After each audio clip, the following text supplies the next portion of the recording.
예, 우리 오늘은 창세기 39번입니다. 창세기 17장 9절에서부터 18절 말씀입니다.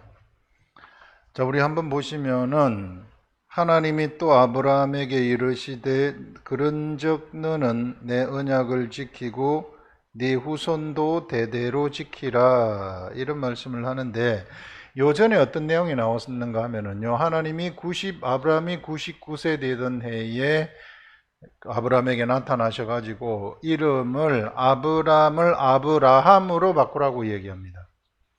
아브라함으로 바꾸면서 이제 아브라함이라는 이름은 열국의 아버지, 여러 민족의 아버지라는 의미를 가지고 있습니다. 그래서 이 아브라함은 이제 하늘의 사람이 되는 거죠. 사람에서부터 약속을 가진 하늘의 사람으로 바뀌어버린다. 하나님이 아브라함에게 이제 하늘의 일을, 직분을 맡겨버리는 약속의 사람이 돼버리는 거죠. 그래서 아브라함이다, 이렇게 되어서 이제 이 아브라함을 중심으로 세상에 하나님의 나라를 건설하게 되는 거죠. 눈에 보이는 물리적인 그 사람을 중심으로 하는 눈에 보이는 그런 하나님의 나라, 그 나라를 건설하시는 것이구나 하는 것들을 우리가 생각을 할 수 있어요. 이런 관점에서 우리가 봐야 된다 하는 것인데요. 자, 하나님이 또 아브라함에게 이르시되, 여기서는 또 아브라함에게 이르시되 그런즉 너는 내 언약을 지키고 네 후손도 대대로 언약을 지키라. 하나님과 아브라함 사이에 언약을 두었어요. 자, 언약을 두었는데 지금 이제 이 언약을 지키라, 이렇게 이야기를 하는데, 그 언약으로서 무엇을 주시느냐 하면은 하나님이, 자, 너희 중 남자는 다 할례를 받아라, 할례를 언약으로 주시는 것을 볼 수 있어요. 할례를 받아라 하는 것이 언약이고요. 할례를 직접 포피를 베어가지고 베는 것이 이제 언약을 지키는 것인데, 그것을 이제 포피를 벤 그것을 언약의 표징이다, 그렇게 다음에 이야기를 하고 있습니다. 여기 보시면은 너희는 포피를 베어라, 이것이 나와 너희 사이의 언약의 표징이니라, 이렇게 말하잖아요. 그러면서 너희의 대대로 모든 남자는 집에서 난 자나 너희 자손이 아니라 이방 사람에게서 돈으로 산 자를 막론하고 난지 8일 만에 할례를 받을 것이니라, 이렇게 말하고 있습니다. 자, 우리가 이 할례가 어떤 뜻인가? 하나님 할례를 받으라는 이 언약인데, 할례라는 것은 이 언약 포피를 베는 것인데, 왜 이런 포피를 베면서까지 할례를 행하라고 하셨는가 하면은, 하나님이 주신 그 언약을 이게 살에다 두어 가지고, 이 언약을 살에다 두어서 절대로 잊어버리지 않도록 하기 위해서 할례를 하라는 것입니다. 하나님하고 사람 사이에, 하나님하고 아브라함 사이에 할례를 받으라 하는 것은 바로 절대로 하나님이 주신 그 언약을 잊어버리면 안 된다. 그래서 거기서 나오는 아브라함한테 주는 그 첫 번째 언약이 할례를 받아라 하는 것이, 제일 처음으로 할례를 받아라 하는 언약을 할례를 하라고 하면서 주시는 것입니다. 그래서 이제 그 남자들은 전부 다 할례를 받게 되어지는, 그게 이제 하나님의 언약이에요. 그러면서 그 할례, 이것을 언약의 표징이다, 또 이렇게 얘기를 해요. 언약의 표징이라는 것은 계약서다, 그 말이에요. 이게 너와 나 사이에는 언약을 맺은 그런 관계이다. 관계성을 얘기해 주는 거죠. 그래서 하나님하고 그 할례를 받은 사람들 사이에는 관계가 맺어져 버렸다는 거예요. 관계. 그래서 언약으로 관계가 맺어졌다. 그래서 이것을 절대 잊어버리면 안 된다 하는 것입니다. 이게 왜 그렇게 중요한가? 지금 이 할례를 어느 시점에 주시는가, 이걸 볼 줄 알아야 되는데요. 자, 하나님이, 이게 우리가 지난 지금 16장 하갈과 이스마엘 나오는 그 부분부터 올라가 가지고 이 부분을 가만히 들여다보게 되면, 하나님이 하갈한테 뭐라고 말씀을 하셨는가 하면은 바로 내가 너의 고통을 들었다, 이렇게 말해요. 하갈의 고통을 들었다는 것입니다. 하나님이 들으신 하갈의 고통은 어떤 것이었는가? 하갈은 그 비유라고 이야기를 하면서 바로 신의 산이고 바로 예루살렘 성이라, 너희가 있는 예루살렘 성이다, 이렇게 이야기를 해요. 이것은 무엇을 얘기하느냐 하면은 바로 신의 산이라는 것은 율법을 낳은 그러한 산을 얘기하는 것이거든요. 율법이라는 것은 율법이 나오면서 사람들은 다 종이 되어버리는 거예요. 그래서 종을 낳은 자가 되는 것입니다. 그래서 하갈의 고통이라는 것은 종의 고통이에요. 종을 낳은 자의 고통이에요. 여러분 생각을 해보십시오. 종을 낳은 자의 고통, 자유자가 아닙니다. 종을 낳은 자의 고통은 종으로부터 해방되는 거 아니겠어요? 그 아들이 종살이를 하기를 바라겠어요? 그 아들이 완전히 해방되어 가지고 자유롭게 살기를 원하는 것이죠. 그래서 종으로부터 해방을 원하는 그 하갈, 그럼 이 하갈이라는 자는 누구를 얘기하는 것입니까? 이 시대에 모든 어머니들을 대표하는 거죠. 육체로 어린아이를 낳는 그런 어머니들을 다 대표하는 자가 하갈 아니겠어요? 그래서 사람이 태어나는 방식이 두 가지 방식이 있는데, 하나는 이와 같이 어미 뱃속으로부터 나오는 자들이 태어나는 방식이 있다는 것입니다. 어미 뱃속을 통해 가지고 나오는 모든 아들들은 아담 이후에 어미 뱃속으로부터 태어나는 모든 아들들은 종이라는 거예요. 종의 고통 속에서 살아간다. 하나님이 그 종의 고통을 들었다는 것은 하나님이 그 문제를 해결하시겠다 하는 그 말씀이죠. 그래서 하나님이 이제 그 종의 고통, 그것을 해결하는데 어떻게 해결하시는가? 바로 이 종의 고통을 해결하기 위해서 그 다음에 하나님이 그 이삭을 보내시는 것입니다. 그래서 이삭은 하늘로부터 나온 존재가 되는 거예요. 이삭은 어디로부터 나오느냐면은 세상으로 나온 존재가 아니라 하늘에서부터 나온 존재라는 것입니다. 처음부터 하늘에서 계획되어 가지고 하늘로부터 나온 자이다. 그래서 누구로부터 나왔습니까? 사라로부터 이삭이 나오지 않습니까? 사라는 갈라디아서에서 뭐라고 이야기를 합니까? 하늘에 있는 예루살렘이라고 얘기를 해요. 하늘에 있는 예루살렘이며 완전한 자유자이다, 이렇게 얘기를 하고 있어요. 그래서 자유자로부터 나온 자유자가 바로 이삭이다, 이런 말을 얘기하는 거예요. 그래서 이삭은 하늘로부터 나온 자를 상징하는 존재죠. 하나님의 뜻에 의해서 하늘로부터 나온 자를 상징하고 있다는 것입니다. 이 시대에 누구를 상징하는 것입니까? 이 시대에 바로 예수 그리스도를 믿는 모든 자유자들을 얘기하는 것이고, 예수 그리스도도 하늘로부터 나왔으니까 예수 그리스도를 상징하는 것이죠. 그래서 사람이 태어나는 방식이 이와 같이 하갈과 같이 여자와 남자가 결혼을 해가지고 여자가 태어나게 하는, 여자의 뱃속에서부터 태어나는 그런 방식하고, 그 다음에 이제 하늘에서 나오는 방식이 있구나. 그 하늘에서 나오는 방식이 바로 이삭이 태어난 것과 같은 그런 방식이라는 것입니다.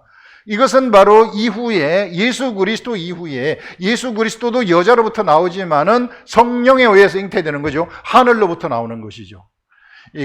요셉하고 결혼해가지고 동침해서 나오는 자가 아니라는 것입니다. 예수 그리스도가.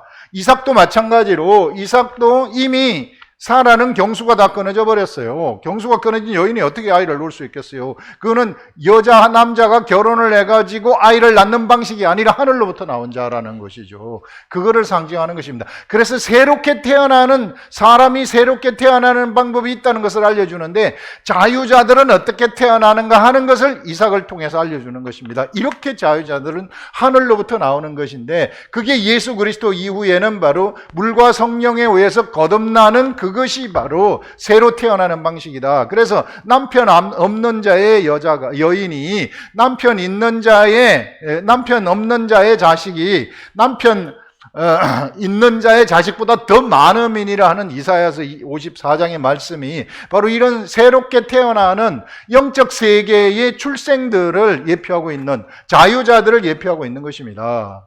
그래서 이 육적인 그 종을 낳은 하갈의 고통, 모든 종을 낳은 그런 어머니들의 고통을 하나님이 들었기 때문에 이삭을 주셔가지고 예수 그리스도를 보내시고, 예수 그리스도 이후에 이제 이와 같이 하늘로부터 나오는 물과 성령에 의해서 거듭나는 새롭게 태어나는 그런 이 방식을 보여주고 있다는 것이죠. 우리는 어떻게 태어난 자입니까? 우리는 처음에는 이와 같이 그 하갈과 같은 어머니로부터 우리가 태어났지만, 그러나 그 뒤에 우리는 바로 하늘로부터, 이삭처럼 하늘로부터 태어난 존재가 되었다. 물과 성령에 의해서 거듭난 자가 되었다는 것이죠. 그랬을 때, 물과 성령에 의해서 우리가 거듭났을 때 옛날에 태어난 그 옛사람은 십자가에 예수 그리스도와 함께 같이 죽어버리는, 그래서 예수 그리스도 와가지고 그 옛사람을 여기다가 같이 죽는 거 아니겠어요? 같이 죽이고 이 속에 새로운 존재가 태어나게 하시는 그런 것들을 우리가 생각을 할 수 있는 것입니다. 요 시점입니다. 요 시점에 하나님은 무엇을 지금 아브라함한테 하라고 하느냐 하면은 할례를 받아라, 이렇게 말을 하는 것입니다. 자, 너희 모든, 그래서 여기서는 너희 모든 집안에 그 사람이 이방인이든지 종이든지 그 속에 있는 모든 자들은 다 할례 받아야 된다는 거예요. 그래서 할례를 받고서 너희들이 이제 하나님이 나와 너희들 사이에 이 언약을 할례의 증표를 통해 가지고 절대 잊어버리면 안 된다. 요거는 다른 건 다 잊어버려도 너희와 나와 맺은 이 언약은 절대 잊어버리면 안 된다. 그래서 잊어버리지 않도록 하기 위해서 할례 포피를 매라고 한 겁니다. 그래서 하루에 화장실 가면서 갈 때마다 그것을 보고 확인하라는 거예요. 너와 나는 언약이 있다. 절대 언약을 잊어버리면 안 된다. 앞으로 이 언약을 수없이 많이 하나님이 하나님이 할례 받은 족속들한테 주실 것입니다. 그러면서 이 할례를 보면서 그 언약을 기억하라고. 그 언약의 최고의 언약이 어떤 언약인가? 종의 고통을 들어주겠다는 언약이죠. 너의 고통을 알았다. 종의 고통을 들어준다는 그것이 무엇입니까? 바로 예수 그리스도를 보내신다는 언약 아니겠어요? 그래서 여러분 이삭을 놓은 다음에 하나님은 이삭을 갖다가 모리아산에서 뭘로 바치라? 제물로 바치라, 이렇게 얘기를 합니다. 그래서 모리아산에서 제물로 바쳤더니 어떤 일이 일어나게 되는가 하면은, 이제는 네가 나를 진짜 참으로 사랑하는 줄 내가 알았도다 아브라함아, 이렇게 하면서 너로 하여금 이 여러 민족의 아버지가 되게 하겠다. 내가 너에게 복을 주어가지고 여러 민족의 아버지가 되게 하겠다는 것은 뭔가 하면은, 이것은요, 새로 태어나는 방식의 사람들이 나타나도록 해가지고 그 사람들의 아버지가 되게 하겠다. 이삭과 같은, 조금 있으면 이삭이 태어나게 되는데, 바로 이삭과 같은, 여기는 이삭을 드리고 난 다음에 이야기니까, 여기서는 이삭과 같이 태어나는 것처럼 하늘로부터 나온 자, 예수 그리스도 이후에 이런 자가 수없이 많아지도록 하겠다 하는 것을 아브라함한테 약속하는 것입니다. 그 말은 뭔가 하면은 예수 그리스도를 보내준다는 약속이죠. 그 약속이 바로 이 예수 그리스도를 보내준다는 그 약속이 어디에 들어가 있는가 하면은 바로 이 할례 속에 들어가 있구나 하는 것을 알 수 있어요. 그 말은 예수 그리스도를 보내주셔서 어떻게 하시겠다는 것입니까? 예수 그리스도가 하나님 아닙니까? 하나님이 세상에 바로 이 세상에 있는 하늘의 이제 이 백성들이죠. 세상에 있는 사람들하고 하나님의 언약을 하셨을 때에는 그 언약 속에 내 생명을 거기다가 집어넣는다. 그래서 내가 생명을 바치겠다. 십자가에서 죽겠다 하는 하나님의 사랑이 그 할례 속에 들어가 있다는 것입니다. 이 최고의 언약이라는 거죠. 이 하나님의 이 사랑을 절대 잊어버리지 말아라. 내가 이거는요, 여러 인류를 위해서 하나님이 죽겠다는, 십자가에 돌아가시겠다는 것이 아니라 바로 너를 위해서, 이게 너를 위해서 내가 이 세상에 가가지고 죽을 것이다. 내 생명을 너를 위해서 줄 것이다. 이것을 절대로 잊어버리면 안 된다 하는 것이 할례이고 할례의 표징이라는 거예요. 그 할례의 표징에는 그런 의미가 붙어 있다는 것입니다. 그런데 이스라엘 백성들은 이 할례를 그런 방식으로 이해를 한 것이 아니라 어떻게 이해를 했느냐면, 우리가 하나님으로부터 택한 백성이다. 그렇기 때문에 저 이방인 저것들은 사람도 아니고 우리만 하나님의 사람이다. 그래 저것들하고 같이 부정 탄다 그래가지고 같이 밥도 안 먹고 이게 거기 사람들하고 상종도 하지 않아요. 이렇게 바뀌어버리면 이거 완전히 하나님이 할례를 주신 목적하고 달라져 버리는 거죠. 예, 그런 부분들을 우리가 정말 여기서 정확히 분별할 수 있어야 된다. 할례 속에는 바로 예수 그리스도의 죽음의 약속이 그 속에 들어가 있는 것이구나. 예수 그리스도의 죽음의 약속은 최고의 사랑 아닙니까? 친구를 위해서 목숨을 버리는 사랑이 최고의 사랑이라고. 예수 그리스도가 내가 너희를 친구들이라고 불렀다 그러잖아요. 제자들한테 내가 너희를 위해서 죽는다 그런 말 아니겠어요? 그 말은 나를 위해서 죽는다는 것입니다. 나를 위해 최고의 사랑을 보여주셨다. 이것을 절대 잊어버리지 말아라. 이 할례가 바로 그것의 증표이다. 내가 너희들 위해서 죽겠다는 그러한 증표이다 하는 그것을 말씀하고 있는 겁니다. 그래서 할례를 생각할 때는, 할례를 해석할 때는 이러한 해석이 여기서 나와야 된다는 것이죠. 그래서 이런 것들을 우리가 이삭이 오면서 너무 뚜렷하게 알 수 있어요. 그래서 세상에는 할례자들의 나라가 성립이 되는 것입니다. 이제 이 할례자들의 나라가 성립이 되는 것은 하나님의 약속을 매일같이 기억하면서 하나님의 사랑을 기억하는 그러한 할례자들의 나라. 하루에도 몇 번씩 하나님을 기억하면서 하나님의 사랑을 기억하는 할례자들의 나라. 메시아가 온다, 메시아가 온다, 메시아가 온다. 이거 잊어버리지 말아라. 그러면서 이제 이후로 보게 되면은 수많은 율법들이 주어지지 않습니까? 이 율법들이 주어지는데 이 율법들이 전부 다 어디를 향하고 있느냐 하면은 예수 그리스도를 향하고 있는 거 아니에요. 율법 하나하나가 예수 그리스도를 향하고 있는 거 향하고 있는 거 아닙니까? 이게 율법에 의해서 죄가 드러나게 되면 그럼 나는 어떻게 하는가? 통탄하는 거죠. 죄에 대해서. 내가 죄인임을 통탄하면 그러면 난 누구를 기다려야 되는가? 이 죄를 없애줄 것을 기다리고 있는 것이죠. 그래서 메시아를 얘기하는 것입니다. 메시아가 온다. 메시아를 기다리라 하는 이런 것들. 그래서 할례자의 족속들이 바로 메시아를 기다리는 족속들이구나 하는 이런 것들을 우리가 생각을 할 수 있고, 세상에 바로 눈에 보이는 하나님의 나라, 이게 모형의 나라이다. 그래서 이스라엘 나라를 모형의 나라라고, 이 하늘나라의 모형이다 이렇게 이야기하는 것을 우리가 알 수 있습니다. 자, 이런 것들을 우리가 볼 수 있고요. 그 다음에 이제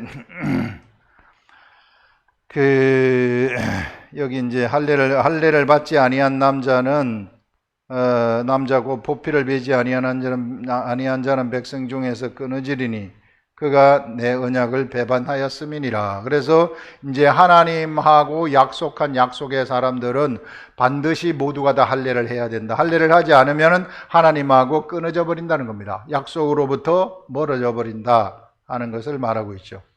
하나님이 또 아브라함에게 이르시되 네 아내 사레는 이름을 사레라 하지 말고 이제 아브라함의 이름도 아브람에서 아브라함으로 열국의 아버지라는 의미로 바꿔주고요. 그 다음에 사레의 이름도 사레에서 사라로 이름을 바꿔줍니다. 열국의 어미의 영적인 뜻. 여러분, 영적 세계에서 이름이 얼마나 중요한 건지 몰라요. 우리 주 예수 그리스도가 천사보다 월등히 뛰어난 것은 천사보다 더 아름다운 이름을 가졌기 때문이라고 히브리서에서 뚜렷하게 이야기를 하고 있습니다. 그래서 영적 세계에서는 이름이에요. 누가 하나님으로부터 어떤 이름을 받았느냐에 따라서 그 사람의 이 삶이 결정이 돼 버린다는 것이죠. 그래서 그 이름을 예수라 하라. 예수님의 이름도 하나님이 요셉한테 예수라고 알려준 거 아니겠어요? 그래서 그 이름이 아름다운 이름이라는 겁니다. 천사보다 월등히 아름다운 이름이라는 것입니다. 그렇기 때문에 월등히 아름답기 때문에 월등히 영적 세계에서 뛰어난다는 것이죠. 그 이름에 뭐가 있습니까? 구원의 이름 아니겠어요? 백성을 구원하는 구원의 이름이 그 속에 있다 하는 것을 우리가 생각을 할 수 있는데, 사라도 이름이 사레에서 사라로 바뀌는 것을 볼 수 있습니다. 이제 사라는 열국의 어머니의 삶을 세상에서 살아가게 되는 것이죠. 그런데 이 사라가 바로 이게 갈라디아서에서 비유로 뭐라고 이야기를 하고 있는가 하면은 하늘나라 예루살렘으로 이야기를 하고 있어요. 하늘나라 예루살렘으로부터 사라가 누구를 낳습니까? 이삭을 낳지 않아요. 이삭을 낳는데 바로 예루살렘에서부터 이삭을 낳았다. 자유자를 놓는 여자라는 것입니다. 자유자. 세상에 자유한 자를 놓는 여자. 이 사라는 그러면 누구를 상징을 하는 것인가? 자유자를 놓는 하늘의 예루살렘을 상징한다고 이야기를 하고 있잖아요. 자유자를 놓는 하늘의 예루살렘을 상징한다는 것은 바로 하늘나라를 얘기하는 것이죠. 그래서 사라로부터 나오는 자는 사레가 아니라 사라로부터 나오는 자들은 자유자이며 하늘의 예루살렘으로부터 나온 자들이라는 것입니다. 하나님으로부터 나왔다는 거예요. 그러니까 완벽한 자유자라는 것이죠. 그래서 우리 이삭이 바로 완벽한 자유자로서 하나님의 유업을 잇는 자들이고요. 우리도 바로 하늘의 예루살렘으로부터 나온 자들이라는 것입니다. 완벽한 자유자라는 것입니다. 어디에도 묶일 수 없는 그런 존재라는 거죠. 그래서 이제 사라의 이름이 이렇게 사레에서 사라로 바뀐다. 내가 그에게 복을 주. 그가 네게 아들을 낳아주게 하며 내가 그에게 복을 주. 그로 여러 민족의 어머니가 되게 한다. 그래서 이삭을 출생을 하는, 이삭으로부터 야곱이 나오고 야곱의 12아들이 나와가지고 이스라엘 민족이 성립이 되고 결국 여기로부터 예수 그리스도가 나오게 되는 것이고, 예수 그리스도 이후에 새롭게 물과 성령으로 태어나는 수많은 열국의 민족들, 여러 민족들이 거기서 나타나게 되는 거죠. 영적 세계 이야기예요. 영적인 민족들이 태어났는데 육적 이야기가 아닙니다. 이쪽이. 그래서 영적인 민족들이, 수많은 영적 민족들이 바로 사라를 통해 가지고 나타나게 되는 것이구나. 하늘에 있는 예루살렘을 통해 가지고 나타나는 것이구나. 이게 하가를 통해서 나오는 사람이 태어나는 방식하고 사라를 통해서 사람이 태어나는 방식이 완전히 틀린다는 것이죠. 하가를 통해서는 육적으로 사람이 태어나는 방식이고 사라를 통해서는 영적으로 태어나는, 성령에 의해서 태어나는 방식이다. 그래서 우리가 바로 이게 물과 성령에 의해서 거듭난다는 거 아닙니까? 그래서 물과 성령에 의해서 거듭나는 자들, 우리는 성령에 의해서 태어난 우리들은 무엇입니까? 영이라는 거예요. 왜? 영으로 난 것은 영이니, 그래서 우리들은 영적 존재라는 것입니다. 영이 이렇게 태어나가지고 완전한 자유자의 삶을 살아간다. 어떠한 죄에도 묶이지 아니하고 세상에도 묶이지 아니하는 그러한 자유자의 삶을 살아간다는 것을 말씀하고 있는 거죠. 우리의 신분을 보면 엄청나다는 것을 알 수 있어요. 예수 그리스도를 믿는 사람들이 그냥 디디하게 그냥 예수 믿고 천국만 가고 막 이런 차원이 아닙니다. 이게 세상을 다 접수하는 거예요. 이게 세상 일을 그냥 막 걸어가 버리는 겁니다. 이게 질병 일을 걸어가고 암병 일을 걸어가고 이게 모든 문제 일을 걸어가고 그다음에 중독 걸린 거 이걸 그냥 뭉개면서 걸어가고 악한 귀신들을 그냥 잡아 족치면서 걸어가는 거죠. 그냥 싹 녹아버리죠. 그 앞에 가게 되면은. 그 신분이 어마어마하다는 것을 성경이 말하고 있어요. 너무 뚜렷해요. 이런 것들이.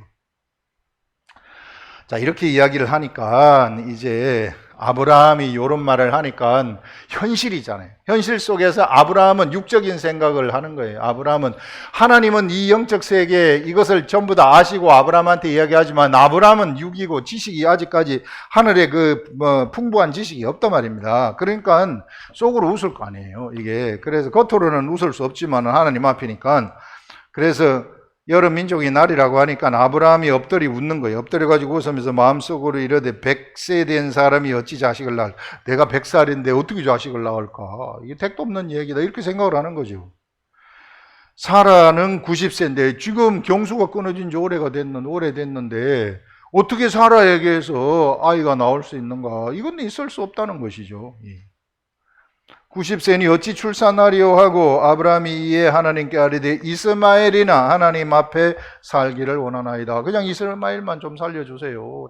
이게 그런 새로 어린아이가 태어나고 이런 것보다 이런 말을 이제 하는데 그거는 아브라함의 생각이고요.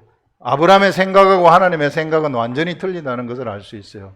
자, 여기서 우리가 무엇을 알 수 있느냐 하면은 하나님이 아브라함한테 내가 이삭을 주겠다고, 아들을 주겠다고 이렇게 이야기를 하니까, 사라에게 아들이 나오게 될 것이다 이렇게 얘기를 하니까 아브라함이 하나님의 말을 믿지 않았어요. 무슨 말인지도 이해를 못했으니까. 이게 어떻게 내가 100세가 됐는데 아이를 낳을 수 있겠고, 어떻게 경수가 끊어진 아내 사라가 아이를 낳을 수 있겠습니까? 이게 그냥 이스마엘이나 잘 살게 하나님 앞에서 살도록 해 주십시오. 이렇게 하나님한테 요청을 하는 것이죠. 아브라함의 뭡니까? 이게 아브라함의 의심이죠. 이게 하나님의 이것이 하나님의 계획이 이게 아브라함이 이렇게 된다 그러는데 그게 그렇게 아이를 가질 수 있을까? 그 말도 안 되는데 이런 거 아니겠어요?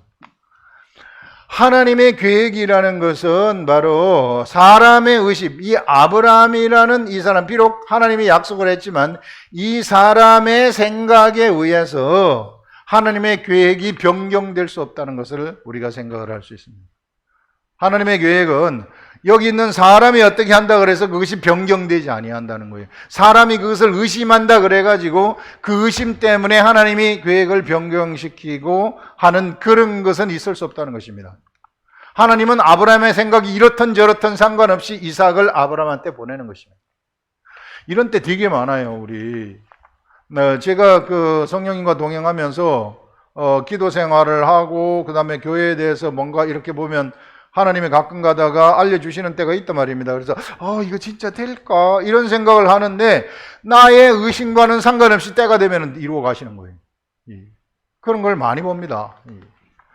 그런데 요거를 구분해야 될 게 뭐냐면은 의심이 이제 우리들한테 들어올 수 있는데 이게 하나님이 이게 이렇게 앞으로 이렇게 할 것이다 하는 어떤 그 예언을 주신다든지 어떤 꿈을 주신다든지 이렇게 했을 때 그게 될까 이렇게 생각을 할 수 있는 의심이 있는데 요런 의심하고 예전에 베드로가 무리를 걸어간 적이 있어요.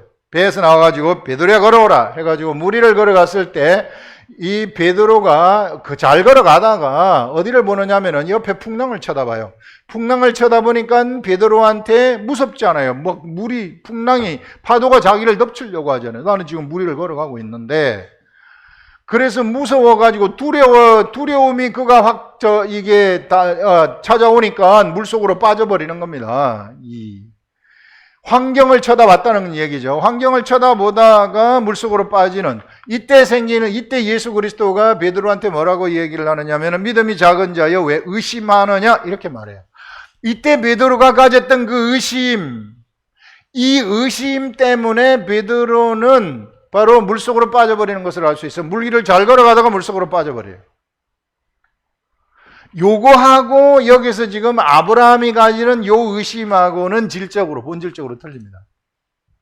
요걸 분별할 줄 알아야 되는데 이건 뭐냐면은요. 베드로가 무리를 걸어간 것은 예수 그리스도가 걸어오라 하는 말씀을 들었어요. 하나님의 말씀을 들었어요. 말씀을 듣고서 베드로가 그 말씀대로 갔더니 물에 빠지지 아니하고 그냥 가버리는 겁니다. 무리를 걸어가 버리는 겁니다. 무리를 걸어간다는 것은 이게 세상의 모든 문제 위를 걸어간다는 거죠. 암, 질병 위를 걸어가 버린다는 거죠. 밟아버린다는 거죠. 이게 모든 문제들을 다 밟아버린다는 거죠. 말씀으로 밟아버린다는 거죠. 이게 귀신들을 다 밟아버린다는 것이죠. 이런 의미란 말이에요. 그런데 환경을 딱 쳐다봐요. 우리는 때로는 환경을 쳐다봅니다. 환경을 쳐다볼 때 환경은 안 돼. 그거는 그렇게 될 수 없는 거야 하면서 우리 지식이 있잖아요. 그 두려움이 찾아오는 겁니다. 이게. 환경을 딱 쳐다보니까 환경 때문에 무엇이 없어져 버리느냐 하면은 예수 그리스도가 걸어오라고 하는 말씀이 그 환경에 의해서 잡아먹혀 버리는 것을 얘기하는 거예요. 그래서 그에게서 통용되었던 이 말씀이 이게 말씀에 의해서 내가 무리를 걸어갔었는데 옆에를 딱 쳐다보니까 그 말씀이 아니라 사람이 돼버리는 겁니다. 사람의 생각이 그를 지배하게 돼요. 그랬더니 바로 사람으로 돌아가 버린다는 것입니다. 사람으로 돌아가게 되면 물속에 빠질 수밖에 없는 것이죠. 세상 속에 쑥 빠질 수밖에 없는 것이죠. 문제 속에 쑥 빠지고 질병 속에 쑥 빠질 수밖에 없는 것이죠. 이런 것들을 보여주는 거예요. 그래서 하나님이 이끌어 가시는 아브라함의 의심, 그거하고 여기서는 하나님의 말씀을 따라서 잘 가고 있다가 이 환경을 쳐다봤을 때에 이 말씀이 없어져 버릴 때에 다시 원상태로 돌아가는 그것을 얘기하는 거예요. 그것을 얘기하는 것이고 여기서는 하나님이 아브라함을 통해 가지고 아브라함이 의심을 하건 의심을 하지 않건 하나님의 주권으로 하나님이 아브라함을 통해 가지고 하나님의 역사를 진행을 하신다는 것입니다. 그런 그런 그 미미한 차이들을 우리가 좀 분별할 줄 알아야 된다 하는 것들을 여기서 이야기를 할 수 있어요. 근데 사람들은 뭘 자꾸만 생각을 하게 되는가 하면은 이 의심이라는 것을요, 여기서는 이제 의심 때문에 내가 이게 뭐 잘못되면 어떡할까? 내가 하나님이 이거 해주신다고 했으면 내가 의심한 거 이것 때문에 이거 잘못되지 않을까? 우리 교회가 이렇게 해주신다고 하나님이 분명히 우리한테 약속을 하신 것 같은데 성경 말씀 봐도 이렇게 된다고 하는 것 같은데 내 속에는 한쪽에서 의심이 씩 들어오거든요. 하나님이 이 문제를 분명히 해결해 주신다고 내가 알고 있었는데 이거 혹시 안 되면 어떡할까? 이런 생각 들어오거든요. 그렇잖아요. 그런 생각 들어오잖아요. 그 생각에 의해서 하나님이 이미 우리들한테 주신 그것이 변경되지 아니한다는 거예요. 그러니까 의심이 들어와도 걱정할 필요 없다는 것입니다. 그런데 이런 종류의 의심은 내 말씀이 없어져서 나타나는 거예요. 말씀이 없어지는 거예요. 말씀이 없어지기 때문에 그냥 평범한 삶으로 다시 돌아왔다는 것을 얘기하는 것입니다. 말씀 위를 걸어가다가 말씀 위를 엄청난 능력의 세계를 걸어가다가 옆에 쳐다봤더니 일반 사람으로 돌아와 버렸다 하는 그것을 의미하는 거예요. 그래서 그런 차이가 있습니다. 우리가 믿음 생활을 하다 보면은 이게 변경될 수 없는 것들이 있어요. 이게 하나님이 이거는 내가 혹 의심이 간다 할지라도 세상에 뭐 모든 것 그것이 현실에서 확 나타나기 전까지는 우리가 어떻게 할 수 있습니까? 혹시 안 되면 어떡할까? 이런 생각 혹 할 수도 있잖아요. 그러나 그것 때문에 하나님의 계획이 변경되지 아니한다. 그래서 걱정 없이 가라는 거예요. 이게 내가 하나님 말씀을 이렇게 행했으면은 그냥 걱정하지 말고 그냥 행했으면은 그것이 돼버린다는 겁니다. 행했는데 안 되면 어떡할까? 이런 생각을 할 수도 있지만 그 생각을 했다 그래서 그것이 변경되지 아니한다는 것입니다. 이런 차이가 있다는 것을 여러분들이 좀 알아주시기 바랍니다. 그래서 아브라함한테 하신 말씀은 하나님이 하신 말씀은 바로 아브라함의 행태가 의심이 나오는 행태가 있다 할지라도 이삭을 보내는 거죠. 그래가지고 이삭을 통해서 하나님의 역사를 진행하시는 그것을 우리가 볼 수 있습니다. 기도하겠습니다.